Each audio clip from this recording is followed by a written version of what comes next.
thank you for coming down. Yeah, absolutely. Sick, man. I mean, I think I've been good friends for a while. For a minute. Well, time. Definitely for a few years. Well, definitely. Well, knowing all your stuff on the internet. I mean, like, Yeah. it seems like it goes everywhere. So yeah. I mean, I suppose so. It's definitely outside of what you typically do. I'm in that kind of shoegaze, rock, grunge, weird alternative stuff. You're more into like the more chill vibes, man. Nah, dude. I mean, we're all brand builders out here, man. That's true. So first thing, give yourself your introduction. I'll let everybody introduce themselves. However you want to do it. Sure. Yeah. What's up? I'm Grimzlee. I am an alternative rock, hard rock music artist based here out of Nashville, Tennessee. So there's no real rhyme or reason for this whole thing. Just I kind of want to make it as like a creative archive for all the people who are in Nashville doing stuff. Well, there's a lot of them around here. I mean, I'm still learning about all the people that are in my genre around here. I mean, there's a few, but it's one that's growing. It's weird. Online, it feels like from my perspective that this shoegaze grunge vibe has almost become like, in a way, hip hopified. You know how it's like, it's no longer about bands really, or it is, but so many people just like buy beats, buy instrumentals, and then they sing over them, and it's just like done in a new hip hop way. And I guess about any genre could be that way now, but it's interesting how it's become a little bit more streamlined and a lot more available for anybody to do, especially like with BandLab. Like shoegaze is just covered in BandLab kids, which I used to hate on a lot, to be honest with you, or hate on BandLab, but I kind of like it now. I actually went from, you know what, if I'm going to hate on this so much, I better try and use it in, man, I get why people use it. Pisses you off. Simple. It's dope. I mean, yeah. I mean, it's something because I used to hate on it too. I mean, dude, I'm unk. I'm old. I don't care. How old are you? I'm 28. Come on, man. I'm 31. Stop playing. Well, I guess 28. So, where were you born? I was born in South Carolina. And I moved here to Nashville coming up on 5 years ago. No shit, dude. Yeah, we've been here for quite a while, man. Wow. I'm excited that I'm still here. I'm still kicking. I had no idea coming here my first year if it was going to be something that I stick with and want to be here forever. But man, I mean, I still like it. A lot of things have changed for me in my life in these 5 years, but it's good things. I love being here. It's exactly where I want to be, like kind of in the music world. South Carolina, you didn't have that. You kind of had to be in a little pocket for it in terms of just being around other artists. And of course, there's no industry there. Here, it's like, it's everybody. I mean, I think I heard somebody said this one time. I don't know how much or how true it is, but they used to say like 1 in 10 people in Nashville work with the music industry in some form or some way, which I think is pretty cool. But I mean, if I'm not doing music myself as an artist, I'm still working in music in the industry somehow. It's interesting as I've been a part of it for a few years in the actual industry side. It is a lot grosser than you think, which you always hear about stuff like that, but it's never what you think it's going to be. You never get the full scope of it. You never get the full scope of it, of course, and you also learn more stories and more things and about how it's all fake. It's held together by string. It really is. I think one thing that I've really come to know about, it's not just country music, but it's every genre. But it genuinely, every single artist that has a big break, something has been quote unquote fraudulent to make them big. Like, for example, the method that I hear all the time is you get a song that does pretty great organically, like it's starting to pop off on its own organically. That's when the labels start doing the fraudulent push behind it, whether it's not like botting plays. I'm sure for some people that might be the case. It depends what kind of label you're with and if they have a tie with Spotify. But you can, yeah, I mean, it's so weird. I just lost my train of thought there. But for some reason, man, you like push like comments. That's a big one. Flooding comment sections on like TikTok, which makes people get more and more traction. You bot TikTok comments and just say, oh, this is great and all this stuff. And, you know, people aren't most of the time, I guess, checking the TikTok comments as closely. But therefore that kind of makes this spike of listeners, and it's all kind of, it's not all fake, but they take what is starting to work and then they just make it bigger with their back end power. They game the system for their advantage. They do. They really do. And I mean, it's interesting to hear this kind of stuff, and I don't really have the knowledge or want to do that type of stuff, but I do find it fascinating to hear stories like that because it happens like every single day. It's kind of like a different kind of like conditioning for how people would do things. So like people, like it used to be, you could go to the label, you know, put your single or use your demo and then be like, okay, you know, we might sign this person or, you know, start to, you know, fund something bigger.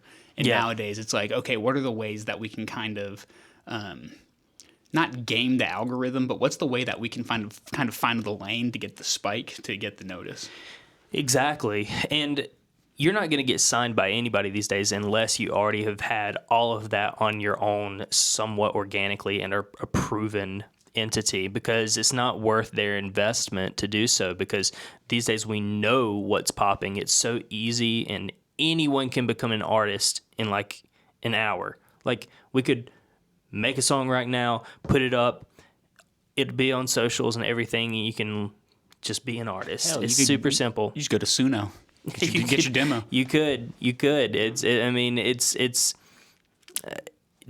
a million different ways to do it these days, but it's being an artist it's in a strange place, but it's also never has it been more in the artist's hands to be successful. It is on you to be successful.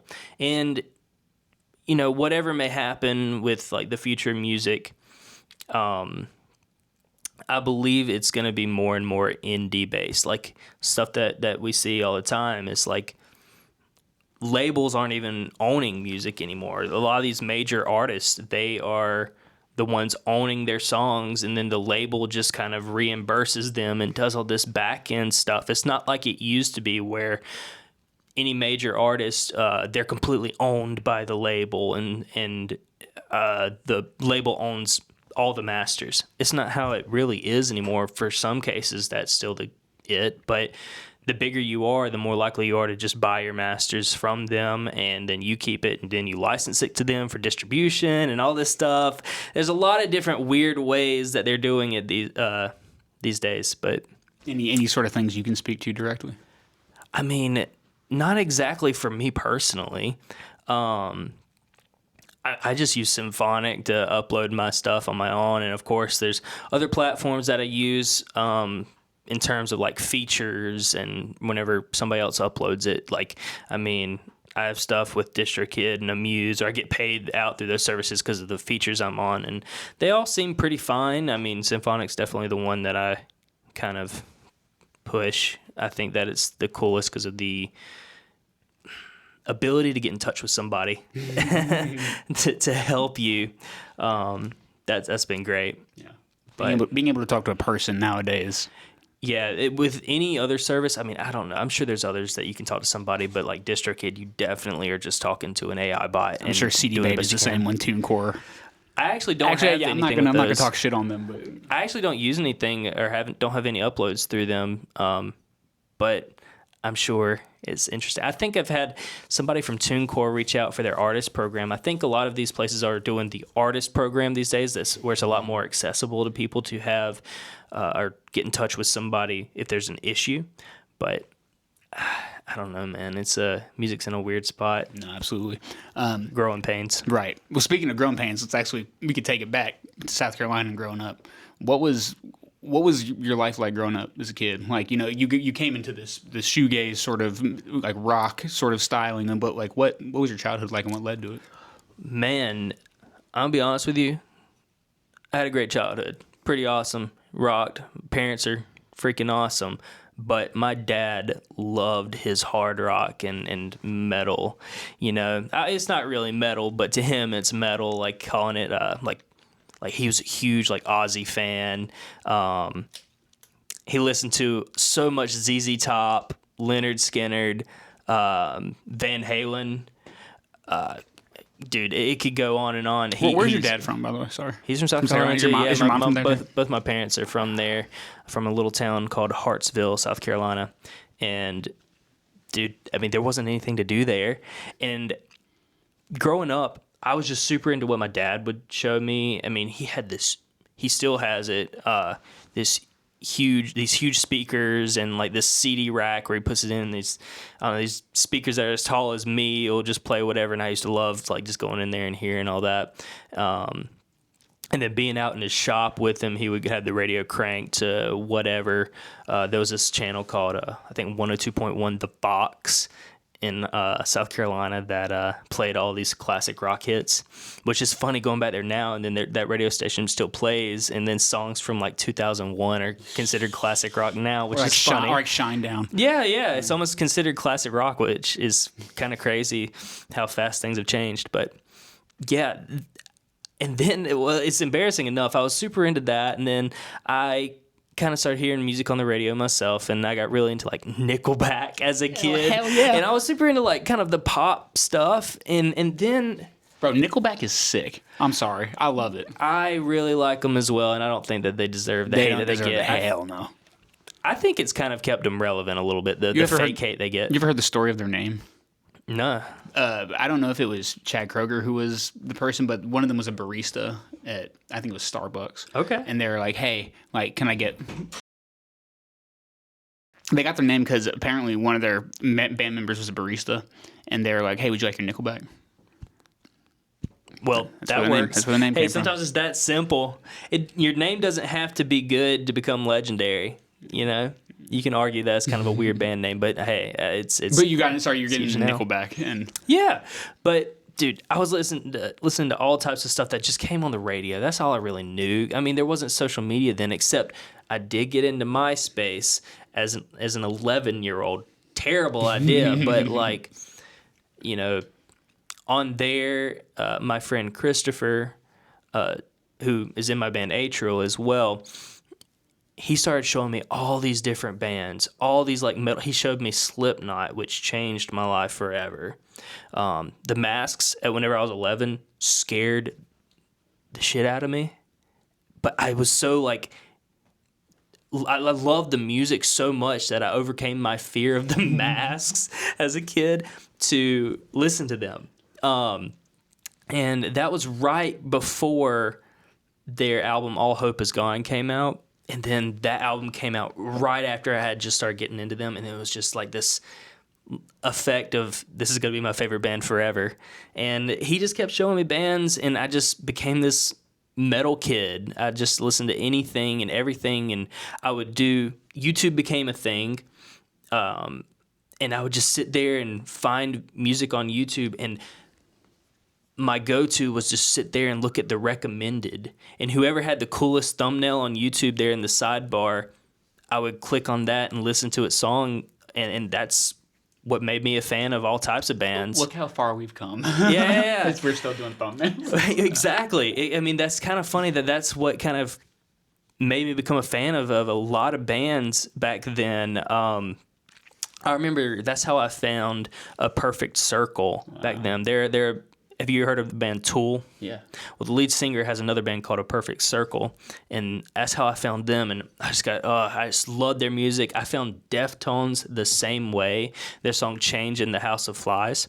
It was on YouTube, and my brain just melted, and I found exactly what I loved. And I also found my favorite song of all time, Everlong by the Foo Fighters, that way. And that music video just blew me away because it's so cartoony and just strange. And I I loved it. And I can really probably put most of my love for music coming from YouTube. Yeah.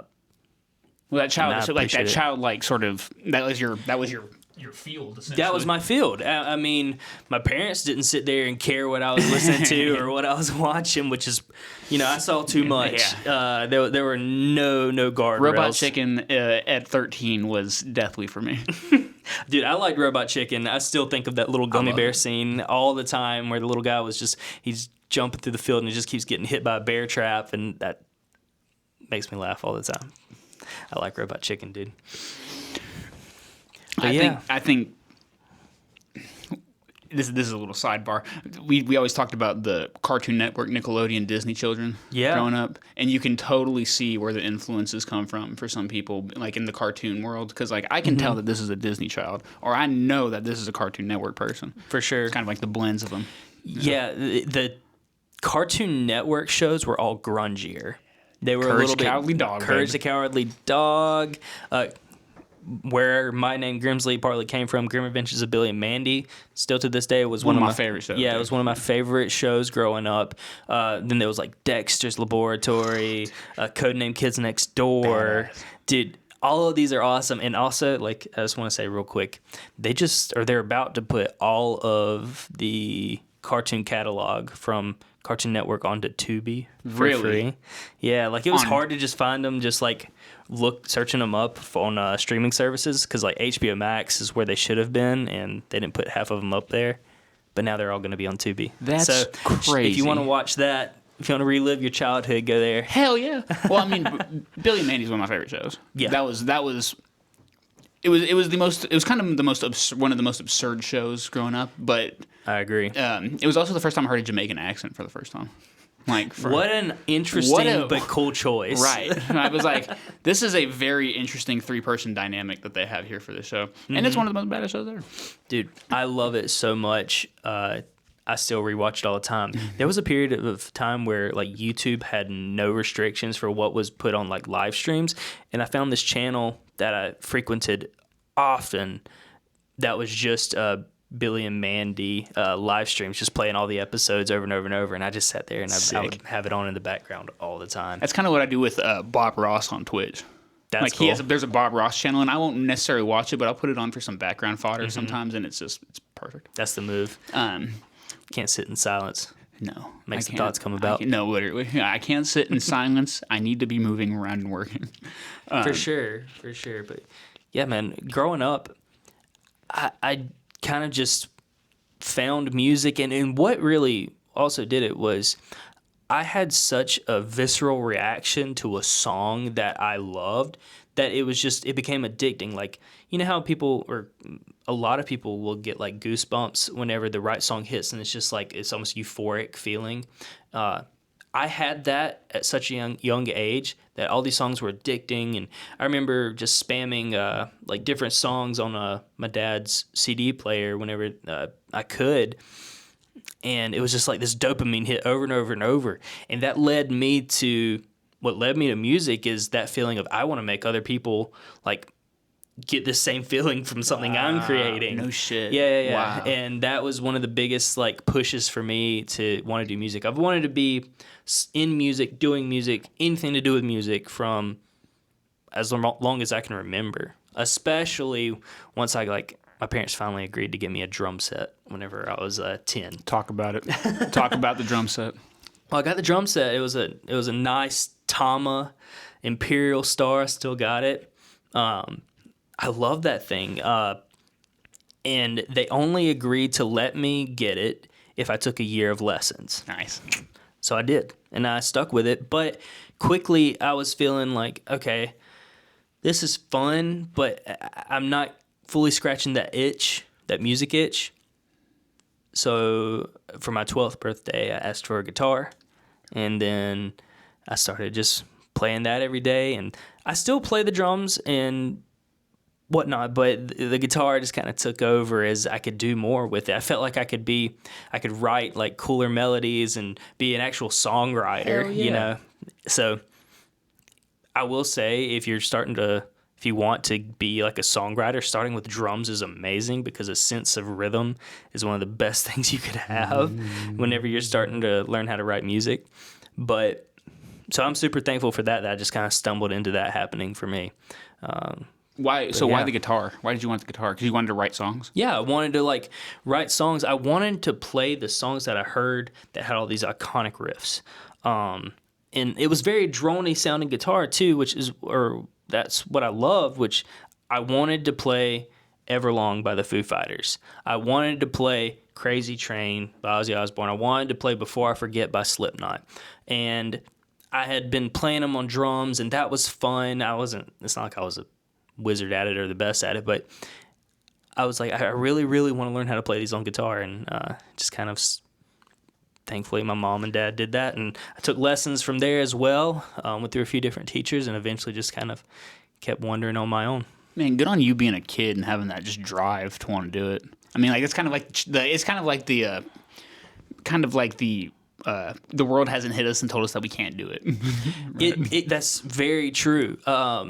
Believe me, it tells me every day now that I can't do it. I feel that.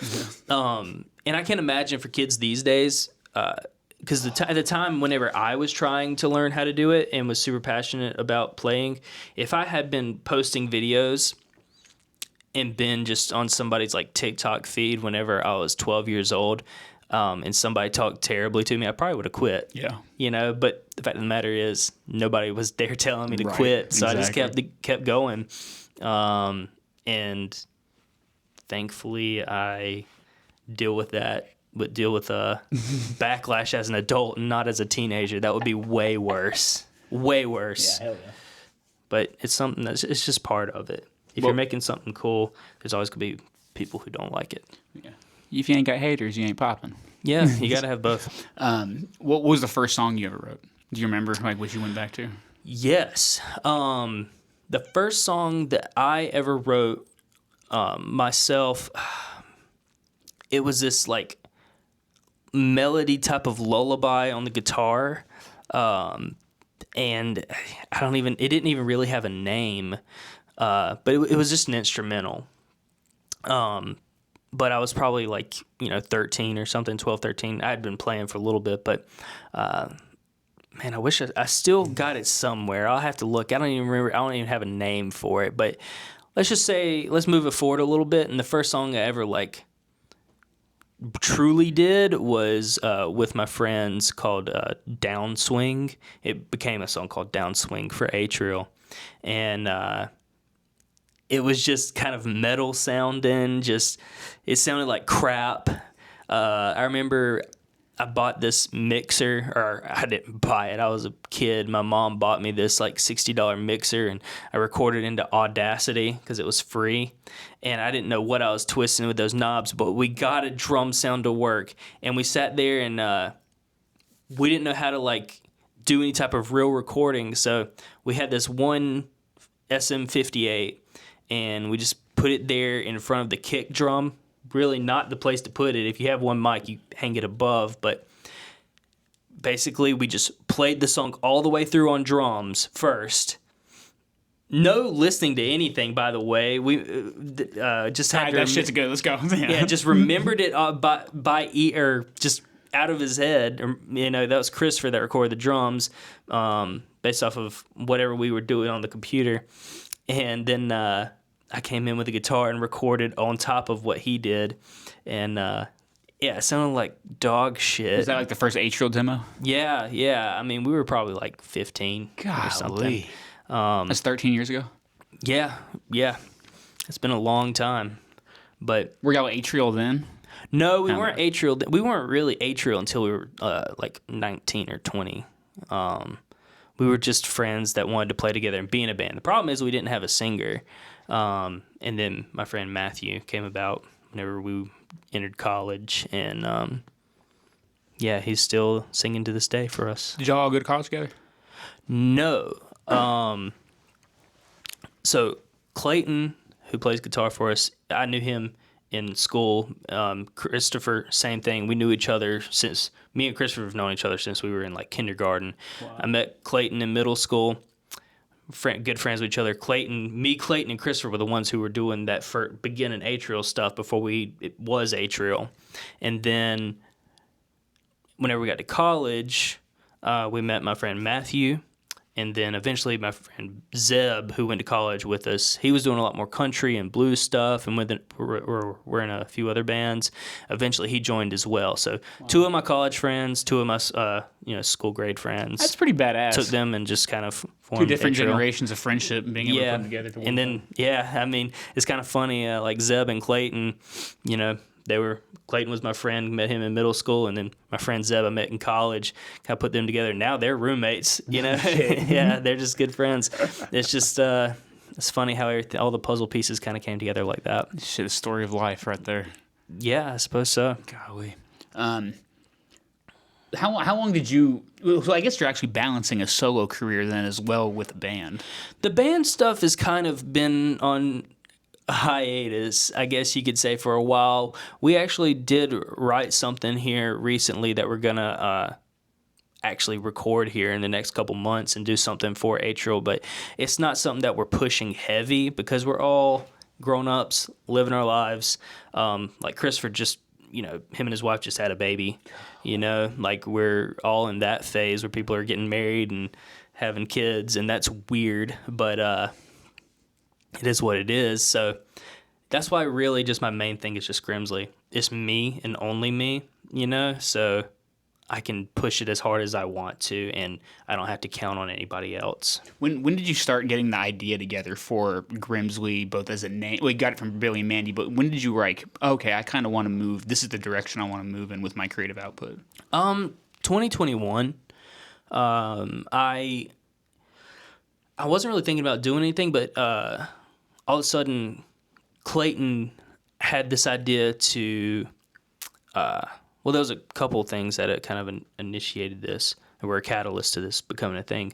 One is I had written a bunch of instrumentals for atrial and pitched them to the guys, and they were like, this is cool, but this is a little bit more not the metal stuff. Like more hard? Yeah, this is more just kind of hard rock or alternative. This isn't quite the metal stuff that we really want to do. And I said, that's fair. And they did encourage me, like, you should do something like this on your own.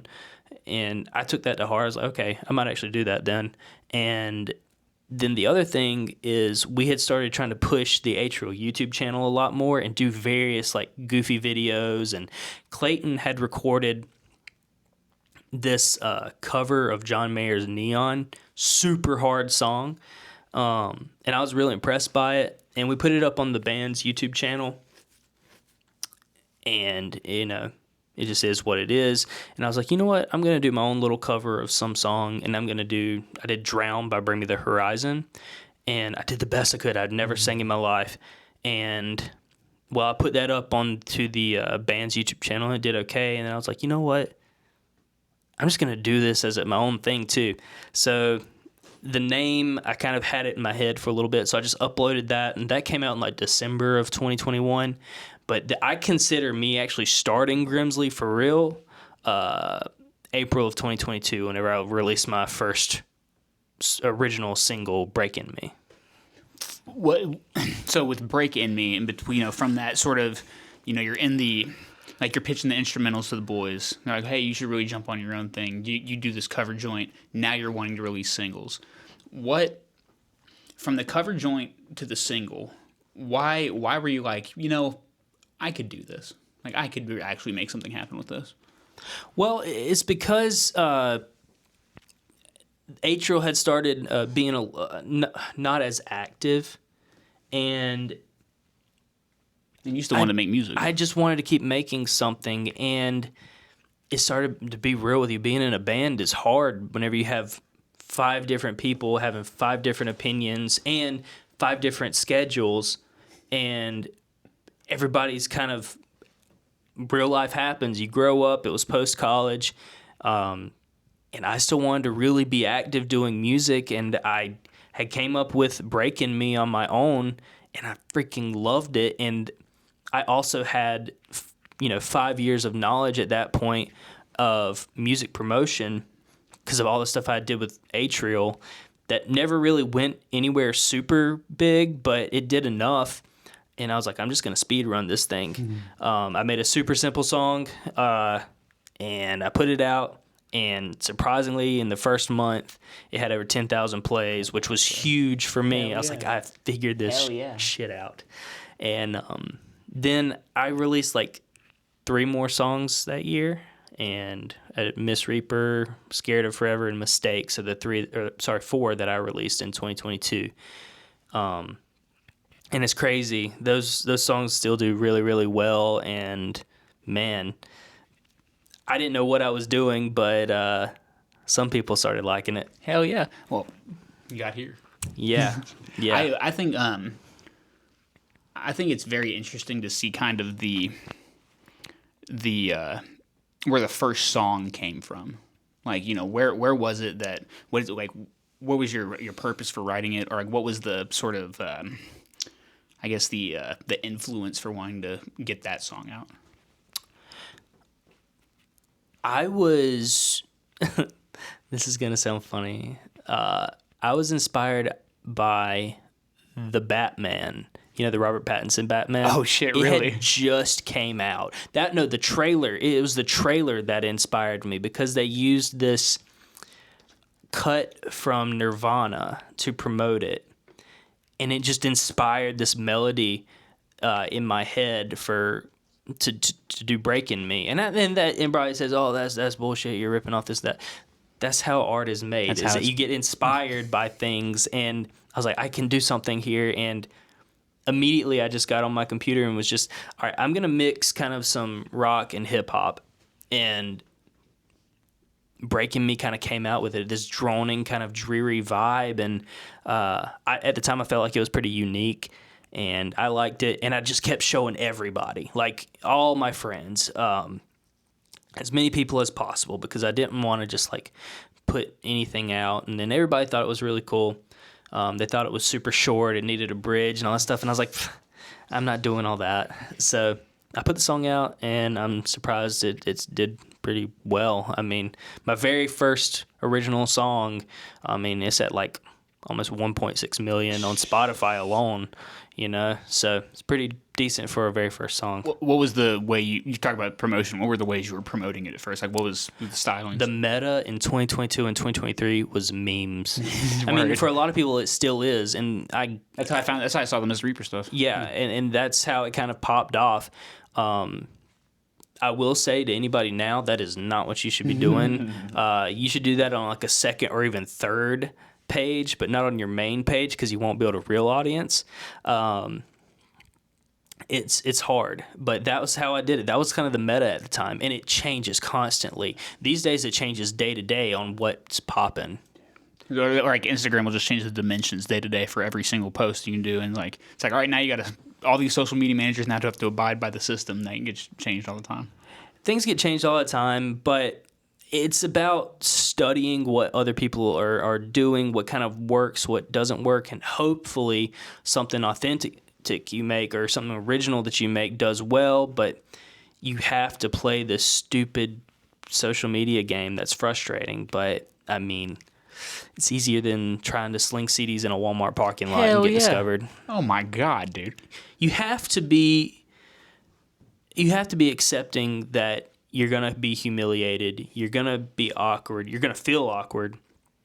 And you're gonna go on a big learning curve on how you want to promote yourself. And even these days, like I knew what I was doing for so long, and I wasn't using myself in content, but I still got like a big audience at the time, and you know now I'm wanting to put myself out there more, so it has a face. But it's hard, man. It's super hard. It's I'm more self-conscious than ever that I have my face on something now. Yeah, or not even. I don't like it. Or like the what was my friend saying? They were like, this is one of the only ways they're gonna see your voice and hear your or see your face and hear your voice. And like, you know, that's like, and nobody's can take that from you. So it's like it's literally your face card, literally. I mean, these days it's very important. Something I know you want to talk about, to have your own brand. And one of the big things I'm going to push for 2026 is like a second YouTube channel where I do kind of consistently, or as consistent as I can, put out YouTube content that's me, doing whatever. It could be music related, could not be. I don't know. But putting personality behind it so that there's like a deeper level of people who are interested to go there and actually like find me interesting enough to stick around for the next release, or come see me in person in a show, Or get in the Discord or some shit like that. Yeah, the Discord. Any way to connect with Grimzlee. Any way to connect and just be, a cool fan. You have to do a lot these days to stick out. There's some things I myself am not willing to do, but there's, plenty of people who are.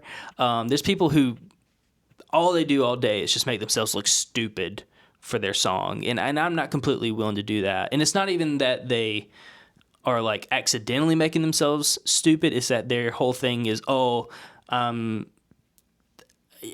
making this. I'm pouring this stupid crap or milk all over myself to promote my song, and I have a song coming out. Yeah, on Saturday, yeah. Dude, there's some ridiculous stuff out there that I just think is a little bit over the top and not the proper way, unless that's how you want to be perceived, as just a joke. But I myself don't really want to. If you think I'm a joke just by what I post when I'm trying to be serious, that's fine. But whenever you're actively making yourself out to be a joke, I kind of hate that. Oh yeah, I hate that. It makes me. I think there's upset. A difference between making a joke of yourself and being cringe. Like, because I think being cringe might actually be one of the secrets to being happy in life. It's like you got to just give it up. True. Don't dump milk on yourself though out on Music Row talking about your new single. Oh no, I would never do that. That's too much. But no, accepting that you're gonna have to be a little bit cringe, but you don't want to be like purposefully cringe. It's like there's a fine line. Oh yeah, and it's just you've got to find your own line of what you're comfortable with. Going into brand talk, it's like I think it's kind of like you have your ecosystem, but then you're not willing to push beyond that to make a freak of yourself. In order to get a bigger audience, because that would disintegrate your credibility as a brand. Absolutely, dude. I don't know. It's brands these days are so weird, and I used to have it down pat with. What's such a buzzword nowadays too? I feel like get a brand. Yeah. Well, we're in a weird space now where, you almost kind of need one, and mine was pretty defined from the beginning, and that's another thing I was pretty heavy with. It's going to be like, these are my three colors. It's going to be red, white, and black. Those are my three. That's my color scheme.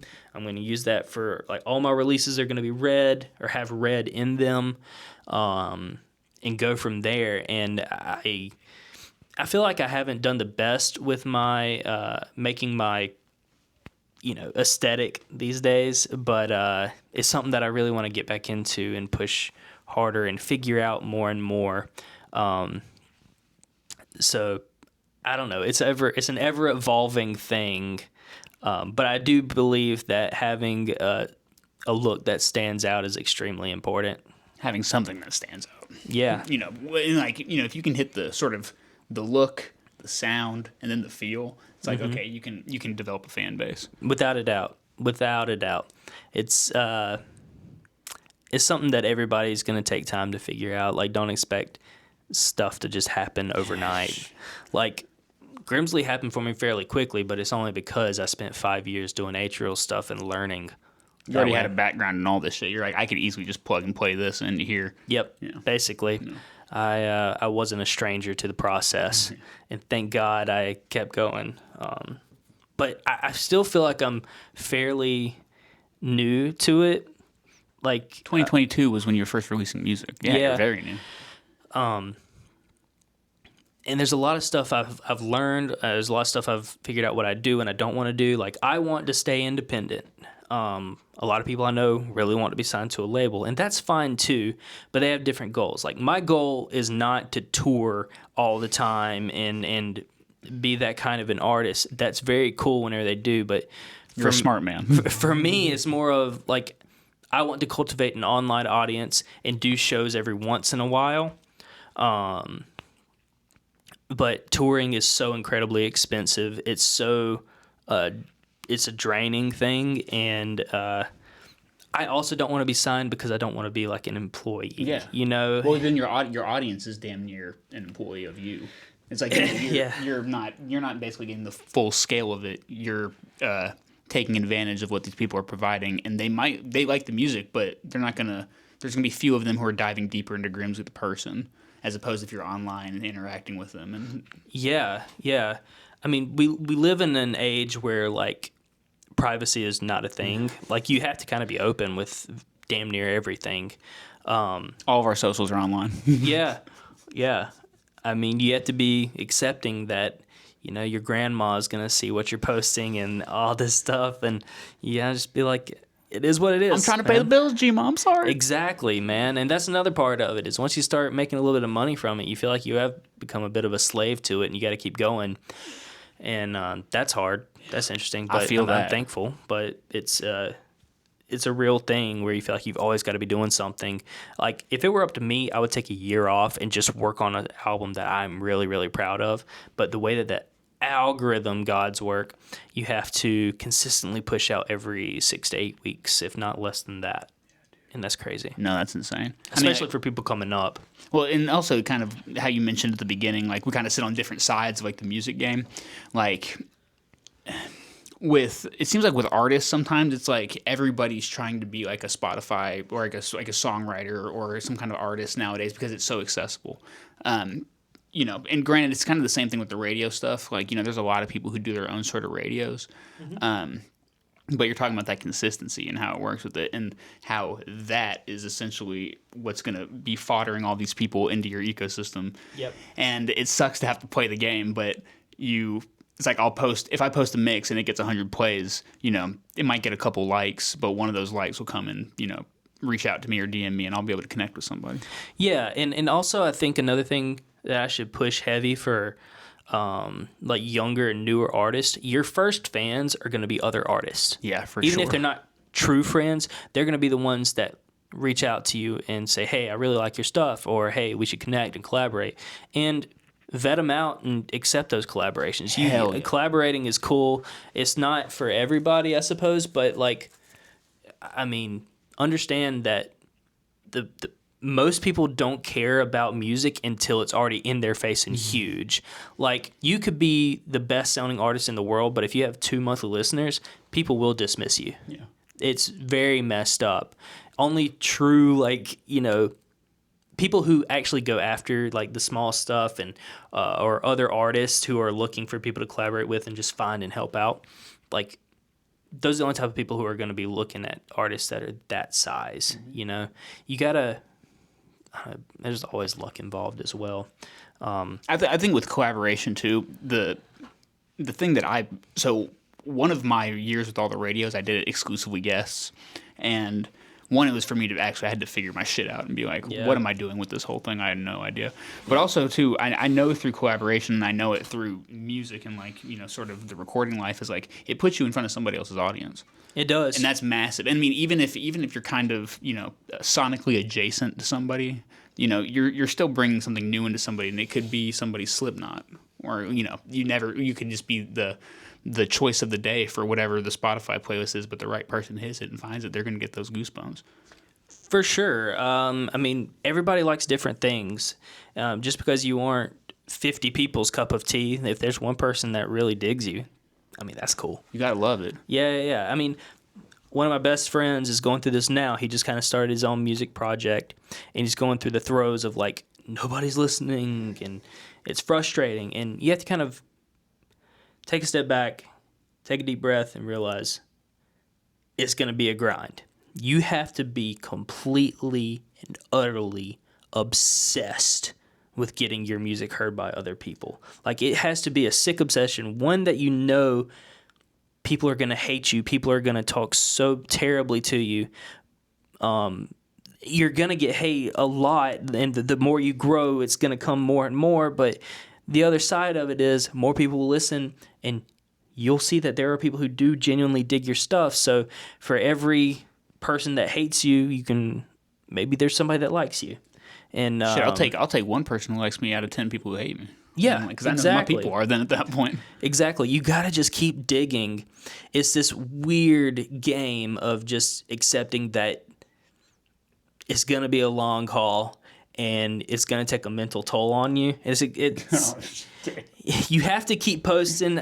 You know, I'm a big believer in posting ghosts, you know, like for the most part. But I shouldn't be. I don't agree with that necessarily, but that's the way that I've been doing it because I was tired of like that dictating my day, you know? And then In your mental space. yeah, and the problem is there's also no such thing as enough. Like for the longest time, I was over for like 2 years straight. I was over 100,000 monthly listeners and all that stuff. And then this last year, Spotify did a big drop off of pushing traffic to people who had like an audience. And like I'm like at 76,000 today, which sucks and I hate. But looking back on it, that's crazy that I've even got that far, and that I'm sad that I'm there whenever I know that there's thousands of artists who would love to be in my situation now. I don't know. It's all about perspective. I think going back to your friend too, one of the things I had to tell myself, and honestly with anything that I'm doing nowadays, is I have to be okay if nothing comes of this. Like I have to be willing to throw myself and be maniacal about it, and there might not shit be coming at the end of the tunnel, but I got to be all right with that. Definitely, because at the end of the day, if you're somebody who loves doing anything, like it doesn't have to be music, but for me, in this example, we'll use music. Every bone in my body would reject me if I didn't go after this. If I were laying on my deathbed, you know, when I'm older, and I didn't give this a try, this would be my biggest regret. I'm not going to care about, you know, a lot of other accomplishments, you know, or 10 years at work and didn't miss a day or something like that. Like, nobody gives a shit. What matters is, like, your family and your passion, you know? That's, you got to have something that drives you to live every day. I mean, life's getting harder and harder as is, so if you don't have a passion, like, I don't know how you're finding a reason to get up in the morning. If you ain't got something to live for, you got something to die for. Yeah. It. I mean, things are hard, man, and I think having some type of dream and some type of passion is like the most important thing a person could have. And mine is music, and it will always be. And some delusion with it too. I always talk about you have to. I never once have I talked myself up really, because I don't believe that I'm like the best or anything like that. But what I will say is that I feel like I am learning more and more to where it's not that I don't know anything. Or I know something. I know something is good enough to get people to listen. I believe I am good enough to have somebody listen to my music now. That's where my brain is at. It's not that I'm starting from zero now. That's so much healthier too, just as a brain space, because getting in creation, being like, oh, we're creating and nobody gives a shit. Being able to have the delusion, like, okay, I'm gonna keep going at it, is really what's gonna save your mental health in the next 10 years. Yeah. Like, at least that's what it's been for me in these last, couple of years of being like, oh, I need to rewire myself, and being like, oh, okay, like this is the healthy way of living. For sure. And I know this is like, I can be a big doomer with how things are going in the world and all this stuff, and I'm trying my best to be better with that. But we truly don't know what the next 10 years of technological progress is going to look like, because things have compounded so much. But I will say, the reason that I talk about having your brand, which part of me hates calling it that, is that I don't think anybody can take that away from you.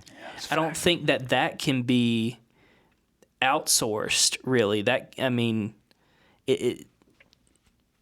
It's a way to kind of keep yourself afloat, and if you build something that's just yours, it gives you a lot of power and some form of hope, because if you're just trying to make somebody else's wage, by that I mean like working for an employer and putting money in their pocket, like, I mean, who knows, they'll drop you in like that if there's a AI or whatever that can do your job tomorrow. Shit, they might not even need a reason to drop you. Yeah, They I just mean, get rid of you. they don't have to, or at least not in this state. But No, exactly. I mean, having your brand, like I don't think that that's going to go anywhere for a long time. And I suggest like everybody do that. If you're if you want to be a realtor, you got to be that kind of cringe Hell like yeah. realtor and Hell yeah. all this stuff. Like there's a lot of different things that can't be taken, but Kind of like your name and like your credibility. for me, it's the one that I feel like I have a chance of making it with, is having some type of brand with like my music and whatnot. Yeah, and then the worlds that we build out with it and how we're able to connect with people. I mean, in a way, it does get looked at as a sales funnel in a sort of way. It's like, okay, we got such a big group of fans. Now we're tightening it in and be like, okay, this person would buy a T-shirt. Okay, this person would buy this. Okay, this person would pay for a show. It's like, what, how deep is your, I would say how deep is your love, but it's like, how deep is the connection for your fans?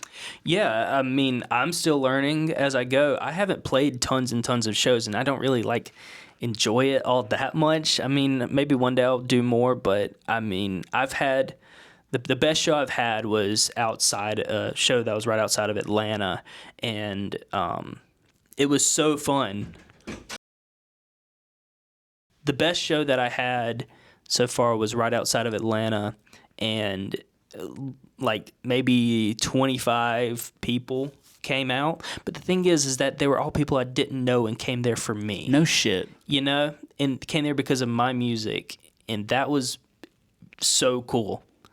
Hell yeah! You get to see them in the room. It's not a number anymore. Yeah. Like see them in the room, and I sold so much merchandise just with 25 people there. Like, dude, it was kind of like everything felt so cool. In that for once in my life, I actually felt cool, and that is something that I hope everybody gets to feel once in their life, is just to feel like they're cool for 1 second. Not everybody gets that chance, and I felt that for just 1 minute. Now, have I had great shows since? No, not really. But also playing in Nashville, this isn't the place for it. If I was playing other places, maybe I would have a little bit more success. Hey, they got a good scene out there for does everything. have a good scene, but I don't know, man. Who knows what the future holds? I hope more than anything that I have another song that does huge numbers that will push me more towards being able to do a show here and there in places that I want to, where I know people are going to come out. And that would be an awesome place to get to, is just going wherever and knowing that some people are going to come out. Not that I'm going to sell out everywhere, but just knowing that there's people that are willing to pay a ticket everywhere. You go out to Stockton, California, and you might get 2 or 3 people, but it's like, I mean, if 2 or 3 people show up, man, then that's cool. They can go buy merch. Yeah, exactly. They will buy merch. Yeah. My very first show I ever played was actually, or as Grimzlee, was in Baltimore. Very, very cool venue. It's fleeing me right now. What year was this? This was 23. Wow. And my friend Sean, he goes by Moral, but he just kept emailing me saying he wants me to come out and do the show, and I didn't want to play here in Nashville. I was just so against it at the time, and I said sure, why not? So I just grabbed my friend Clayton. He just played guitar, and then I just did the vocals, and we played backing tracks. It was kind of a lame show, I suppose, but hey, there were 3 people that came from New York to come see me. Fuck yeah, and I dude. thought that was the coolest thing. I still do think that that's cool. But here in Nashville, I get no traction at all. Nobody will come see me. It's not the scene for your type of music. I suppose not. Everything and I don't mean that in a. I don't even know if it's necessarily that, it is. I mean, but more also, like the quality, because everything here is so pristine and clean. That's true. And pitchable and these sort of things, and they want this to go to sync, and they want these things to go places, and that could partly be it, but also it's just the fact of, whenever I'm playing, there's also literally 100 other acts playing that night in Nashville. I didn't even think about that. We're saturated, with people playing every single night. Shit, even Broadway, it's okay, you got 20 people at a bar on a rooftop in one night. It's shit. And also it's on me for not pushing harder here in the Nashville scene to know people or just get familiar with other people in the genre. I'm kind of an introvert, and just getting out and talking to other people like just isn't my thing. That kind of weird pressure is just not for me. It never will be. It's a defense mechanism for me. Like I'm really good at it, and I know how to be personable, and like you've seen me interact with people and all that kind of stuff. But I'm really an introvert at heart, and like I want my own space, and I think it's probably more like a 50-50 balance of like, okay, my battery is done, and I need to go recharge. Mm-hmm. But having that introvertness, you do a lot of self discovery, and it's a lot of you're just in your own head, and for better or for worse, mm-hmm. and I think it's really important to kind of figure out, one, what you're into, of course, but also, two, like, what sounds do you like? And, like, learning it from growing up, but then also tinkering with it yourself and not feeling like you're having FOMO, missing out on anything while you're doing all this work in here. Like, because there were times where I had it, and I was like, man, am I missing out on, like, some Chicago parties right now? Like, making these beats? I think that's something that happens whenever you're a lot younger, for sure. Like, whenever you're in your, like, early 20s especially, and definitely as a teenager, like you always want to kind of be around where all the cool stuff is, but the older you get, the one nice thing is that you don't care. You don't stop care. Giving shit. You stop caring about like going out and being in trying to be cool, and I can make the cool on. happen for myself. Yeah, exactly. It's funny, but I mean, I'm happy that I'm still grinding it out anyway. And hopefully I'll still find my audience more and more. And I don't know, man. Well, what's been your biggest song to date?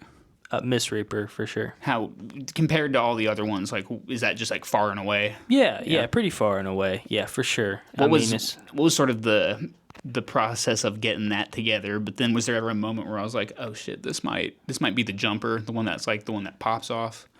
I didn't even really like it. And I still don't think it's not my favorite song. It's just the one that did super well and got used in like it became like a TikTok trend and stuff for a little bit, which is what everybody kind of needs to have happen for a song to kind of go viral these days. But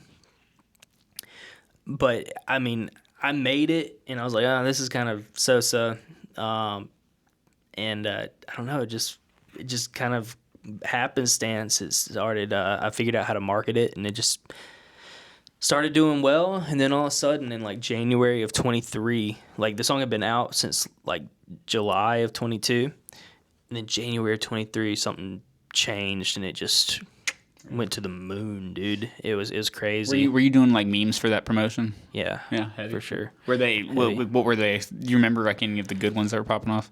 Yeah, man. It's a different era. Different era. It was so stupid. There was one that I had posted. This is going to sound so ridiculous. There was one that I had posted of this pug that was just riding this little toy rocking horse or whatever. It was like it sounds so stupid. And I don't exactly remember the context of the meme, but it was a slide. Like TikTok had just introduced slides, and that was like the third slide of the meme. And I had called him Little Fella, and everybody liked that. And I remember like that it did like huge numbers, and like even there's a podcast called Cold Ones. They even commented on the video because I called it Little Fella, and apparently that's a thing. That was a thing for Cold Ones back then.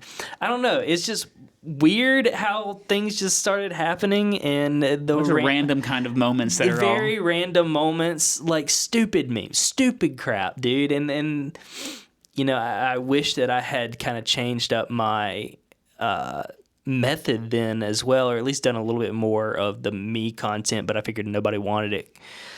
But I don't know, man. That's what happened. And then there was a bunch of other ones, dude. And then for my song Mistakes, it popped off because of Grim Adventures of Billy and Mandy. There's a scene where Grim meets a girl named Malaria, and they do a dance from Pulp Fiction together in the cartoon, and it syncs up perfectly with my song Mistakes. It is the exact same BPM, and I posted that on Instagram at the time. And every time I would post it, it would get like 2 million, 1 million, 1.5 million plays. And I posted it like 10 times. And my song Mistakes became my number 2 song, and it's got almost 2 million plays now on Spotify, and I don't know how much on others. So yeah, I wish that Spotify wouldn't show numbers like that. That makes it so competitive and messed up. But anyway, It just fucks with your head, I bet. it does. It does. You put your value to a number. It's all a stats game, man. If you have less monthly listeners, people don't like your. It's harder to get an audience, which it is what it is. I mean, people use those numbers directly for pitching. I mean, it's like you have blank monthly amount of following, and that shit didn't exist 10 years ago, or more like 13 years ago. It was a thing that was fairly hidden. Yeah. Fairly hidden, but now they hid it for a little bit recently, didn't they? And then they brought it back, or was it the other way around? I'm wondering if that was a glitch. I saw it, and for like 2 days, it showed the number of plays for the song, but it got rid of the monthly listeners, but it immediately came back. And I don't think they're ever going to get rid of it because it was such a huge tool for Spotify, as everybody saw that, and that became the metric of, oh my God, I've got to get my numbers up. I've got to do this. And then everybody started making people go to Spotify to use that, and that's one of the biggest reasons Spotify blew up like they did, in my opinion. Interesting. Yeah, because it seemed like when people were YouTube playlisting before Spotify playlisting, but once they started introducing the culture of playlisting to Spotify and the streaming industry, it's like, it's kind of like a new promotion game at this point. Yeah, I mean, I'm not worried about any type of playlist on Spotify anymore, really. Like, that was a game for quite a while, and people still get artists with that these days. Like, if somebody DMs you saying, hey, I could put your song on my playlist, it's got 10,000 likes or whatever, it's a scam, dude. Your shit's gonna get fucked up. Yeah, and you're gonna get flagged. You're gonna get flagged by Spotify, your song will get taken down, or it'll push the wrong type of traffic your way. Like, all of a sudden you'll get this spike in listeners, and then your fans also will be these weird random avant-garde artists that have nothing to do with your genre of music, and that's a pretty, or your top country, even though you're an American artist, will be Indonesia. That's usually a clear sign that some fraudulent stuff's going on. If you see Indonesia as somebody's top country and they're an American artist, they're botting. Wow. A lot of bot farms out in Indonesia. That's just a big place. That's just a big place for it. No. I don't know. I think the reason that is because it's the cheapest place to get Spotify plays. Really? Yep. Huh. So they changed how much they pay out per... Based on country, yeah. No shit. It's based on all types of different things. This is how green I am to some of this shit. It's I didn't know that. Yeah, it changes from what kind of plan it gets played from. Like, if it's a free plan, it pays out differently from if it's a Spotify premium plan per stream. If it's a family plan, if they're played in the UK versus the United States, it's all different. It's all different. It's everything. Yeah. Good Lord. Wow. Strange. Yeah, is that how it is for all the DSPs? I actually don't know for sure. I would imagine so. Yeah, something similar. I would imagine it's all somewhat the same, but everything seems to pay a lot more than Spotify. Shit, yeah, I heard that. Yeah. So I guess with going back to kind of the music history, 2022 was the 4-song run up. Yep. And you had Miss Reaper in there, which is the biggest one that's popped off. Mm-hmm. 2023, what was your sort of what were you thinking? Well, I kept going with it. I just kept putting out music. I put out a song called Checked Out that did pretty well. I put out a few others, but then at the end of 2023, I put out my first album, A Tale Quite Grim. And I'm so proud of that album. I worked really, really hard on it. And I haven't came out with another full-length album yet because I just haven't felt the need to. I put out an EP called I Hate This Place, which was cool. And I still might put out another EP. I would like to do another album before the end of the year, but I haven't really had any songs get traction yet, and I kind of only want to put out an album once I had that next big blow up, or the next song that does really, really well. It kind of feels like a waste if I do an album that nobody cares about. No, I feel that. Well, you put all that effort into it because you're talking about how much you love that album. And who's the guy? Was it Yorinobu? Is that the guy's name? That might be a cyberpunk character. One of the songs you did with on A Tale Quite Grim. It's Yorinoshi. You're a no-no? You're a no-no. Yeah, That's yeah. my favorite joint. Yeah, that one was my Love favorite. Me to Death is such a fun song. You're a no-no is a great artist. How'd you connect with them? So, I believe my friend Dear Death, who I have that song "Leave Me With," he had done. I don't know if he did a song with her or he had connected with her, and somehow through him I came across her, and I really wanted a girl to sing vocals on that track, and I was like, oh, she would be perfect. And I reached out to her, and she was completely game for it, and I love it. It's the most 1975-esque Grimzlee track, but I love it. It's highly underrated in my opinion. But yeah, Your No-No's she's out in LA killing it. Wow. Yeah, she's sold out her last show. No shit, yeah. dude. Wow. Some of these people that were in my circle are doing huge numbers. Well, that's what the collaboration is. It's like, you guys collab at one point when you're younger, and then, you go off and do the runs as your artist, and it's like, where are y'all going? Yeah, Don't go anywhere. I mean, it's been cool to see some of these people like really, really go crazy. Like, there's a band that I performed with played with called Sweet Spine, who, they were as big as me for a little while, and then now they're just huge, hundreds and hundreds of thousands of monthly listeners, and touring all the time, doing really cool stuff. Like, there's a lot of really, really good artists that are in and around my genre that are doing numbers and doing some really cool. Because you still see the lanes for success. I'm like, they're still there. I mean, it's not like with all the sort of saturation that's really taking place with especially with people talking about AI and seeing it all happen. Like, there's still these angles for people to use the system as artists and to become successful in their own ways. Well, authenticity in a good song goes a long way, and I mean that'll completely negate any type of fake bullshit. This is a random poll. Do you listen to Olivia Dean at all? I don't know who that is. So she's a British singer, and she's been singing for I think about 10 years now or so. But she's the girl who came out with the song "Man I Need." Come be the man I need type shit. Basically, she released a song recently called "The Art of Loving" or something like that, and it's super authentic. She was like, I don't want to write songs that have names already. I want to write completely brand new song names, and I don't want to write things that I haven't experienced before. I don't.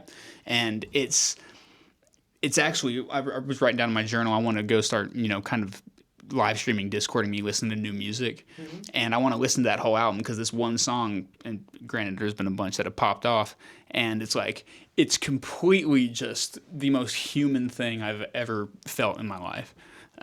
It's the antithesis of kind of the technological world that we live in. Yeah, it's just a really, really warm aura, talking about real things that have happened in life, and it's not overly produced or anything. It's I'll send you some stuff, dude. I'd love to hear it. She's been stuck in my head for a while just because of the songs and all that. But now that because I started watching podcast interviews, I wanted to hear her story and all that, and I was like, oh, this is just everything I could want in an artist. Just authenticity wise. That's cool. I mean, it's cool to find artists that scratch that itch that you're looking for, and you can tell that they really mean it. Yeah.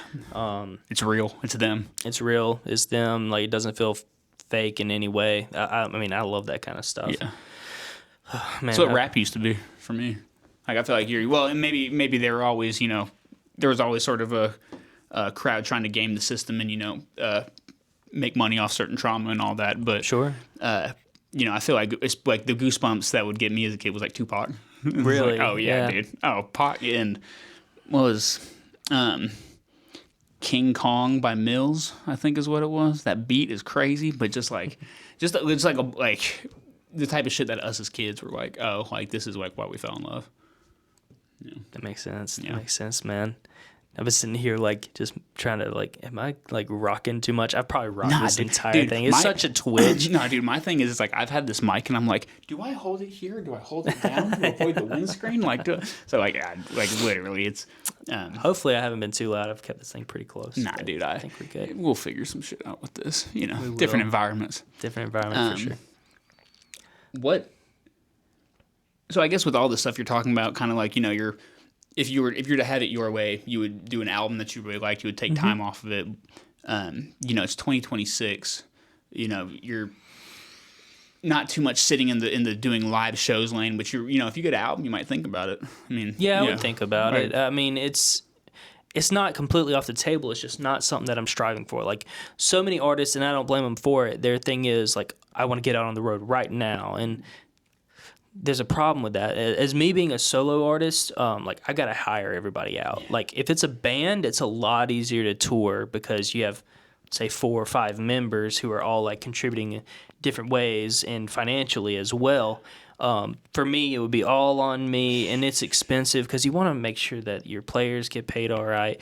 You want to make sure that the venues that you're playing at have a decent sound system or people that can help you run all these types of things you need to, like a stagehand of some sort. So there's all these different things that go into a show that like I'm just not really willing to go in the hole for right now, as I don't feel it's necessary until I know that there's going to be a bunch of people everywhere I go and that I can get true guarantees from venues, like payout wise, so that I know I'm covered. Yeah. And whenever I go and it's a gamble every single time, I've been burned a few times and it sucks and it makes you not want to do it. And so it's not something that I'm all that interested in at this time. I make enough for myself doing music that it's like, okay, like it's kind of like someone just being reinvested. Yeah. And I just want to kind of just continue to making music is the most fun part to me anyway. So I don't know, man. Whenever I do another album, if anything pops off, who knows what the future holds, but I wouldn't expect me to be doing any real touring right now. Well, I mean, I guess 2026 has been singles for the most part. I've only released one single called "A Static Faith" that came out like a couple weeks ago. I really dig that track. It was fun. I just did the vocals for it.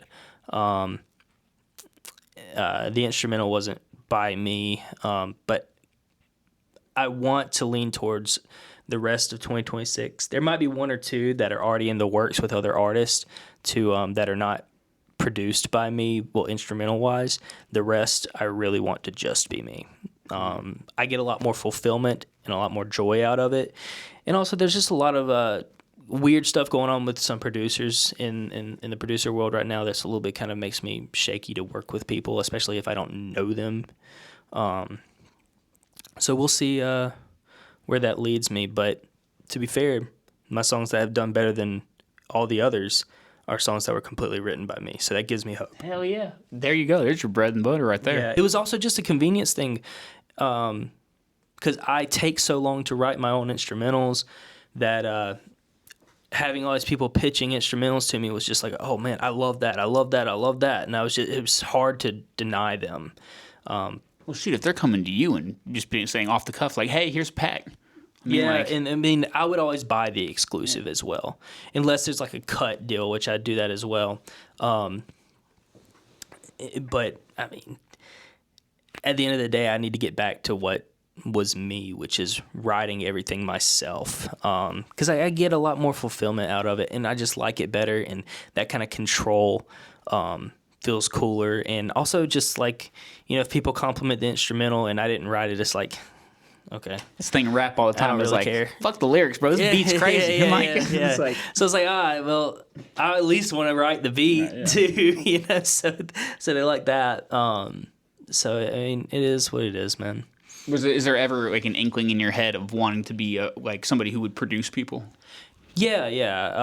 I know it's something we've talked about before, and it's something that I am interested in, but I go back and forth with it so much. Is like, is that really what I want to be doing, and how I want to present myself as just a producer, or go, have this mix of like things I produce versus things that I, am an artist on, and it's something that I don't know yet. And if I'm not 100% certain, I don't know if I'm sold on it. What I am 100% certain on is that I want to keep creating my own music that I do everything on, and put out as myself and present it how I want to present it.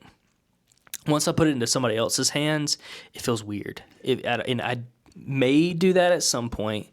It's not off the table, because I could write an instrumental that I don't like myself on, that I hear somebody else on, want them on it, and then we make something happen for sure. There will be cases like that, but right now it's not really something that's completely is what I want to do. I feel like you would need to have a trust factor with this person too. Yeah, it's like, for sure. you're with my creative baby. Like, I trust you to do this, but if you're going to give it up to somebody who's like, I need a Grimzlee beat. Yeah. I mean, my instrumentals aren't the cleanest. They're not the highest production, but I just want to make them cool. So if I give you one, I mean, and ask you to be on it, I mean, I think highly of you. Hell yeah. Hell yeah. It's kind of like with the Boolah mixes. It's kind of like, if I'm bringing you for a slot in, it's like I've done my due diligence and I fuck with you. It's like, I know you're good, but I also like it. It's kind of like the hang. Yeah. Exactly, man. Well, I don't know. Being an artist is fun, but it's got its downsides. But I'm addicted to doing it, and I'm not going to stop anytime soon. It's just going to evolve in different ways. I mean, humanity right there. We evolve, especially if you're being genuine with it and you're an actual human behind it. You're going to evolve as a person with the art. For sure, for sure. I guess what do you like? That was kind of the coming up question. Is just kind of like, okay, we're gonna be figuring it out. But is there anything specifically you have coming down the line? Like, do you have? So I don't have anything specific coming down the line. I have I have different ideas, and I have a lot of different things that are being worked on simultaneously. Like I bounce around doing like 10 different songs, and then kind of whichever one I end up going on a run with and liking the most, I just finish, and then that becomes the next one. So, yeah, I don't have anything for sure in the works yet, but always stay tuned as I'm trying to still stick with monthly. Right now, like putting out something once a month, and but just kind of stay tuned on my pages. You'll see it. It'll be out. I don't know what that next song is yet, but it's coming. I'm sure it might be the next couple days that I figure one out. But yeah, man, I mean, music's fun. We're just, I'm just making a big deal out of it whenever I shouldn't be. I overthink everything with my music. I mean, I think that's a sign of a good creator. It's not that serious. Well, it's not that serious. I think having kind of going back to like the knowing that shit might not work out, but we still got to be maniacal about it. Mm-hmm. Well, shit's worked out a little bit. It's like, this might add an extra log to the fire. Yeah. That's what I'm trying to do right now, is add an extra log to the fire. That's a good kind of metaphor for it. But I want it to be one that keeps it burning for a while, not just something. I feel like I've just been putting pieces of paper in there that burn up immediately. Like I haven't put anything that's really, really working out yet. But as long as I keep working at it, who knows? Yeah. That's all we can do. Yeah, that's all I can do. Plug your socials for everybody. Yeah, just find me on everything at I am Grimzlee. It's Grimzlee. Find me on YouTube, Spotify, Grimzlee there, and check out my music, and always be looking out, because I try and put things out as often as possible, typically once a month. So, yeah, and thank you, man, for having me. This was fun. Grimzlee, baby. Appreciate it.